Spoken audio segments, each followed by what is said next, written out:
Buenas noches, gracias por seguir con nosotros en esta reflexión de principios de año sobre el presupuesto y la cuestión fiscal mexicana. Sigue con nosotros el diputado Alfonso Ramírez Cuéllar, presidente de la Comisión de Presupuesto de la Cámara de Diputados. Diputado, muchas gracias de nuevo. Muchas Y gracias. Enrique Provencio, como siempre. Gracias. Educación pública superior, gratuita. Salud hasta el tercer nivel, gratuito. Yo creo que habría que ya comenzar a ponerle adjetivos a esta gratuidad. Nada es gratis, lo sabemos. Hay que pagar por esos servicios, hay que financiar la atención. Estamos de acuerdo en que no se carguen los costos de estos servicios sobre los usuarios, que suelen ser, pues, en gran mayoría los con menos ingresos tienen, pero tenemos que pagar por ellos. De ahí la importancia de lo que nos dijo el diputado en el programa anterior, revisar incluso la cuestión de la proporcionalidad para introducir en la Constitución la idea de progresividad. Tú tenías sobre esto ya todo un inventario de cuestiones, Enrique. Experiencia de debate Sí.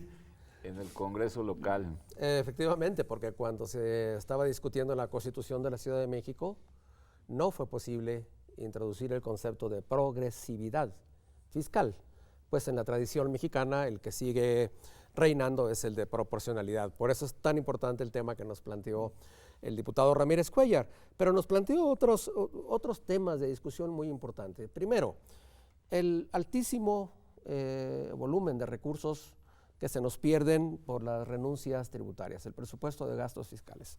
¿Por qué renuncia tributaria? Porque renuncia Porque el Estado mexicano ha decidido renunciar al cobro de esos derechos, esos impuestos, esas contribuciones a partir de modificaciones legales y de una flexibilidad fiscal que pues necesitamos ahora revisar cuáles son necesarias y cuáles no son necesarias. Ha habido muchos argumentos, pretextos, favores que nos llevan a que cada estímulo fiscal, cada régimen especial tiene un dueño y cuando lo tocas inmediatamente salta. Pero se trata de una proporción muy alta, alrededor de más de 4% del Producto Interno Bruto. Y ese es un punto en el que yo quisiera insistir, diputado, porque 4% del Producto Interno Bruto en este momento, 2020, nos estarían ayudando a resolver la crisis De inversión, por un lado, y por otro lado las urgencias en la atención a la salud derivadas del paso del Seguro Popular al nuevo esquema del INSABI, entre otros asuntos. Pero ese es solo resolver el problema de los huecos, de las excepciones fiscales. Pero el diputado Ramírez Cuéllar ha hablado también de otros temas muy importantes que están incluidos ahí probablemente, como el de nuestros retrasos en los cobros del impuesto predial, el error que cometimos como país al ir renunciando al cobro de la tenencia en automóviles, entre otros conceptos que implicarían no la gran reforma fiscal por ahora, Claro. pero que sí le darían un respiro a las finanzas públicas mexicanas. ¿Y no estaríamos conspirando contra la gran reforma fiscal si seguimos con estos alivios? Probablemente no creo, porque se pueden hacer las dos simultáneamente. Si este cambio en el esquema constitucional para incorporar la idea de la progresividad y el estado de bienestar se hace, creo que las reformas micro, podríamos decirlo así, podrían no estar alcanzando. Los cálculos sobre lo que nos costaría un esquema de seguridad social universal, una mejora de las pensiones, un incremento en la inversión, nos llevan a una demanda de recursos muy altas, más del 8, 9, alrededor del 10% del Producto Interno Bruto.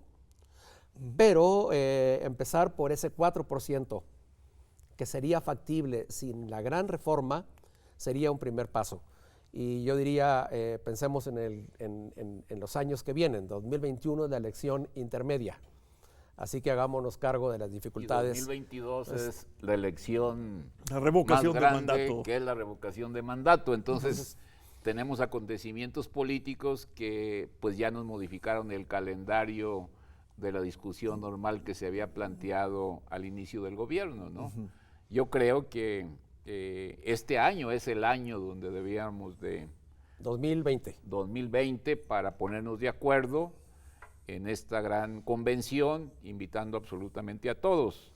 Y no es una cuestión menor lo que señala Provencio, porque el caso del impuesto sobre la renta, de poco nos sirve que las personas físicas más ricas tengan una tasa del 34% cuando por toda esta renuncia tributaria la tasa efectivamente pagada pues es del 8, del 11 o del 4%. La tasa efectiva. La tasa efectiva. Bueno, a esa renuncia debía corresponder una denuncia, ¿no? No. Realmente. Yo creo que se tiene que hacer una revisión exhaustiva, y a mí lo que me parece muy importante es el compromiso del gobierno de Andrés Manuel López Obrador para tener un estado de bienestar.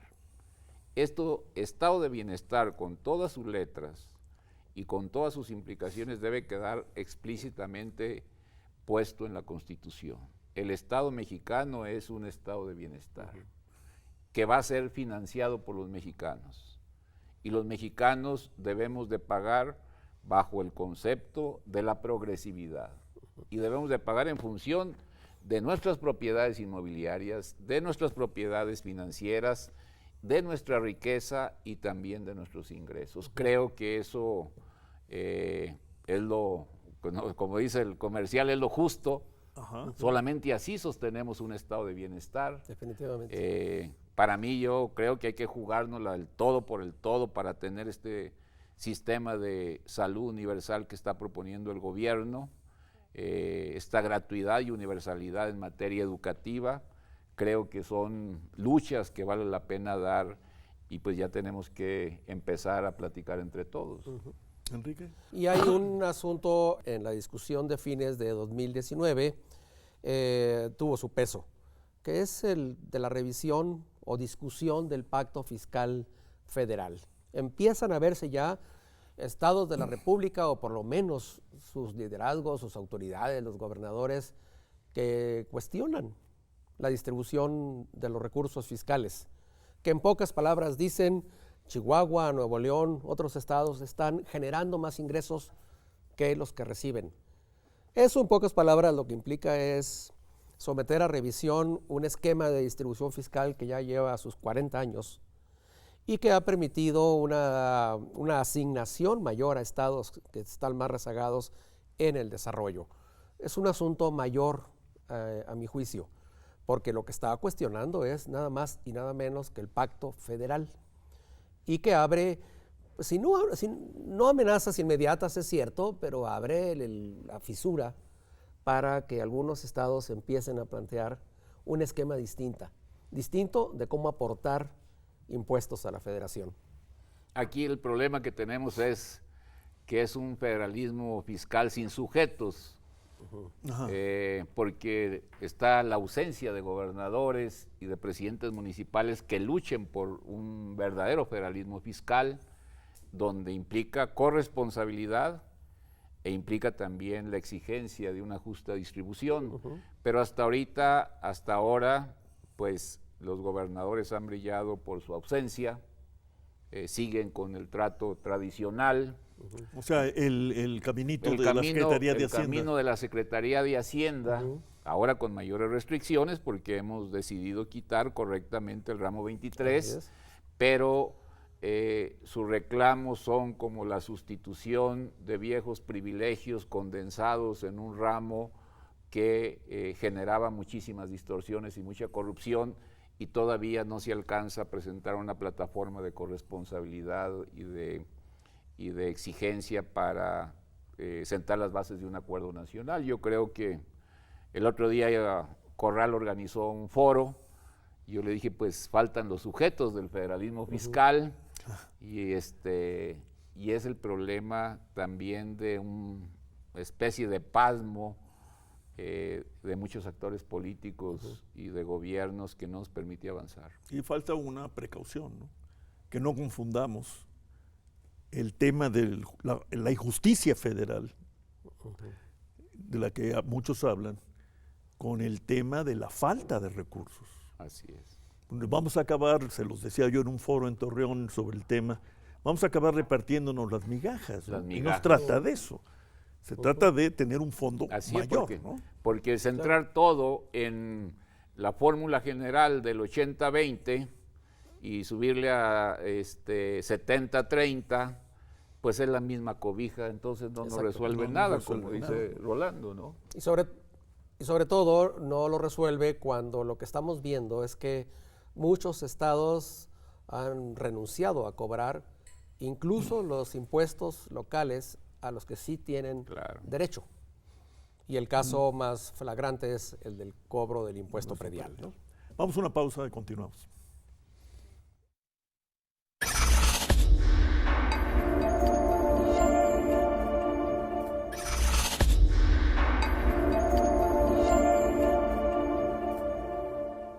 Diputado Ramírez Cuéllar, permita empezar este último segmento de nuestra conversación con una pregunta un tanto impertinente.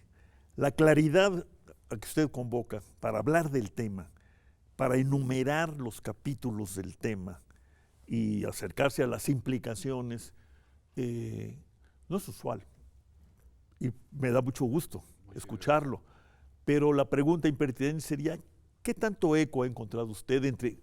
olvidémonos del gran diálogo, el diálogo inicial que creo que debe darse en su propia Cámara de Diputados?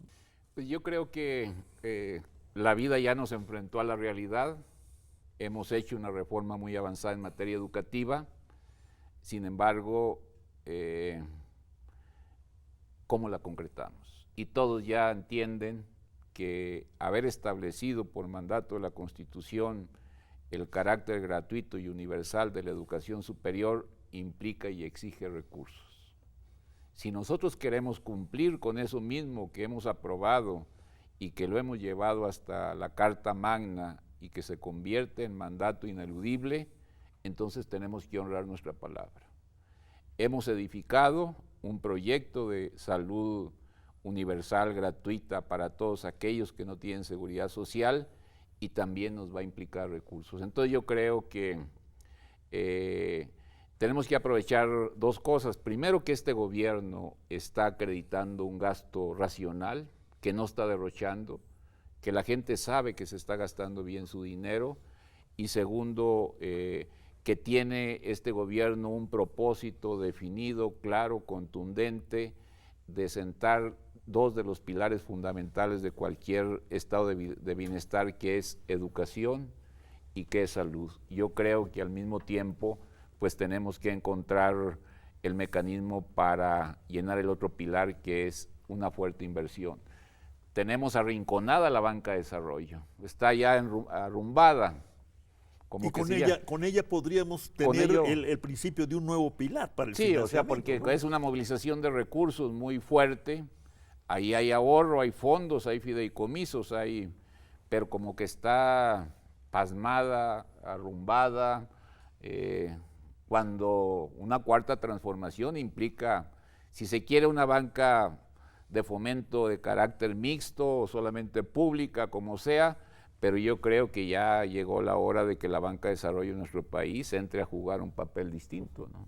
Enrique Provencio, y qué bueno muy importante ese añadido, ¿no? Allá voy, qué bueno que el diputado menciona la banca de desarrollo, porque también sería un error esperar que un nuevo impulso al desarrollo de México, a la inversión, dependiera solo de una hipotética reforma fiscal. Así es. Hay recursos disponibles que hay que movilizar y hay instrumentos del Estado, entre ellos el de la banca de desarrollo. También, e incluso, como dice nuestro amigo y colega Carlo Panico, incluso en la banca central hay recursos. Claro, Carlo Panico, un destacado economista, nos ha recordado que el Banco de México, sin moverle una coma a su ley orgánica, podría darle crédito al gobierno federal.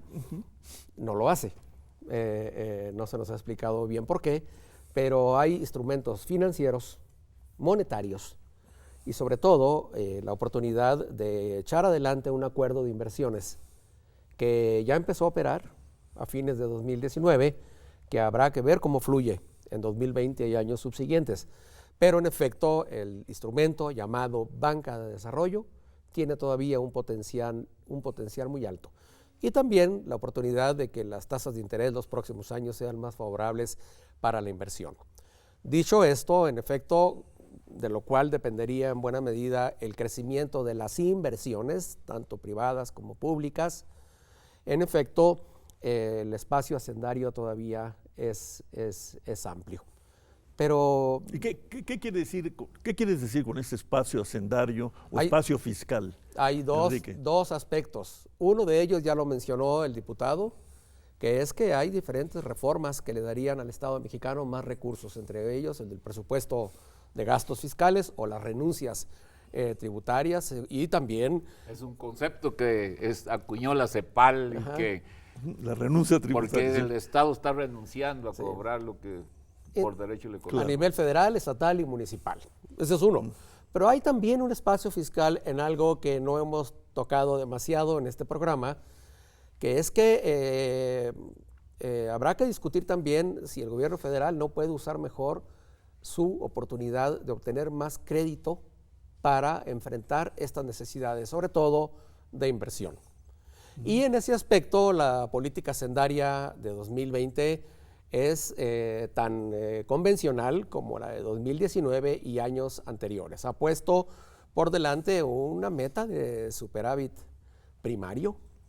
Cuando lo que tendríamos que ya que poner para completar la provocación, diputado, necesitamos el estado de bienestar. Yo creo que eso nos puede unificar de nuevo a muchos, a todos. Pero no hay estado de bienestar en un país como este sin desarrollo. Necesitamos tener un estado desarrollista, como dirían, o neodesarrollista, como están diciendo algunos estudiosos brasileños y mexicanos, ¿no? Y entonces ese es el otro aspecto que quizá amerite discusión. No digo quizá, le quito el quizá, que amerita discusión. Amerita la discusión. Es decir, puede haber una política hacendaria expansiva sin revisar estas metas que nos hemos fijado de superávit primario. ¿Seguimos necesitando el superávit primario para mantener la estabilidad? ¿O ya podemos pasar a una política un poco más expansiva? No estoy diciendo un déficit fiscal muy alto, sino un déficit controlable, financiable, tanto por crédito interno como por crédito externo. Digamos, eso en estos meses y años ha sido poco menos que una herejía, pero creo que debemos discutirlo también como parte de las opciones, ¿no? ¿Cómo lo abordaría el diputado Ramírez Cuéllar? Pues yo creo que este año, yo espero que los próximos días, las próximas semanas, pudiéramos constituir una comisión nacional. Habíamos estado platicando con Enrique, con ustedes, para ver si el Congreso puede ser el escenario donde se constituye esta comisión nacional, que vea ingresos y que vea gastos, que vea inversiones.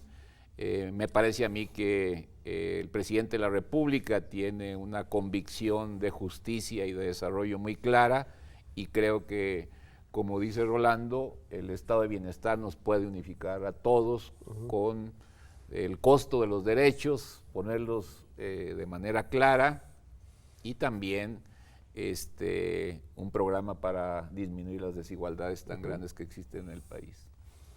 Lo hemos dicho en varias ocasiones, eso implica un diálogo nacional, y qué mejor espacio para ponerle agenda, para promoverlo, que la propia Cámara de Diputados. Ese mecanismo creo que incluso le daría cobertura a los reclamos de los estados, que aparezcan los sujetos y que digan, expongan sus planteamientos, y que a partir de eso se oriente una transición que bien podría empezar a funcionar después de 2021, pero que, como ha dicho el diputado Ramírez Cuéllar, hay que iniciarla ya, en 2020, es el momento adecuado, ¿no? No tenemos como mucho conflicto político 2020, 2021 vamos a elegir 13 gubernaturas, una gran cantidad de presidencias municipales, toda la Cámara. Es un momento de tensión, de confrontación, de poca cooperación. Terminamos 2021 y en marzo de 2022 pues tenemos quizá la madre de todas las elecciones intermedias, que es la revocación de mandato. Entonces tampoco ahí como que políticamente Legítimamente el dirigente del Estado va a decir, espérame un momentito, Sí, ¿no? sí, Y claro. entonces el Sí. momentito se acaba. Entonces ya llegamos al 2024 y Así la es, situación se torna más complicada. Enrique, bueno, tenemos aquí ahora una fecha. efectivamente. Vamos a 2020. ¿Podemos irnos a Sí. 2020? ¿Hay condiciones, diputado? Pues todo es un asunto de acción política. Claro, sí. Efectivamente, y eso, y también están de por medio algunos cambios, quizá quirúrgicos, pero importantes en la propia ley de responsabilidad hacendaria, de Así presupuesto y responsabilidad hacendaria, y todo eso tiene una fecha que no es mágica, sino muy determinante, el 8 de septiembre de 2020. Ese día los diputados estarán recibiendo los criterios generales de política económica para 2021 y las iniciativas de ley de ingresos y de presupuesto de egresos para 2021. Y si para entonces hay un planteamiento de cambios, ahí iniciará el proceso de discusión formal. Entiendo que lo que el diputado nos plantea es que eso hay que anticiparlo con una discusión que deberá darse pues ya desde el primer periodo ordinario de sesiones de este año, ¿no? Y desde nuestro primer programa de TV UNAM, Eso ya lo que hicimos. está desde luego al servicio de una causa como esta. Este ha sido un programa de conclusiones y promociones, diputado. Y me da mucho gusto que inauguremos así nuestra temporada anual. Así es de que le pediría que nos ayude a terminar Aquí el estamos, programa. primero tratando de ayudar, de colaborar, de contribuir a la gratuidad en el tercer nivel en materia de salud. Creo que cáncer y diabetes son dos enfermedades que tenemos que atender de manera integral, y creo que un peso al refresco, un peso a la cajetilla de cigarros, un peso a la comida chatarra nos daría para garantizar este servicio tan urgente en los institutos de salud y en los hospitales federales. Muy bien, muchas gracias, diputado. Terminamos, Enrique. Pues creo que la conclusión la acaba de anunciar el diputado y ha puesto agenda sobre la mesa. Lo que podemos decir desde el programa es que le podemos dar seguimiento y en su momento discutir. Claro, y podríamos decir, así como decían los clásicos del siglo XIX, necesitamos agenda, ya la tenemos. Vamos a cubrirla, ¿no? Efectivamente. Diputado Ramírez Cuellar, muchas Muchísimas gracias. gracias. Enrique Provencio, Gracias. muchas gracias. Gracias a ustedes, buenas noches.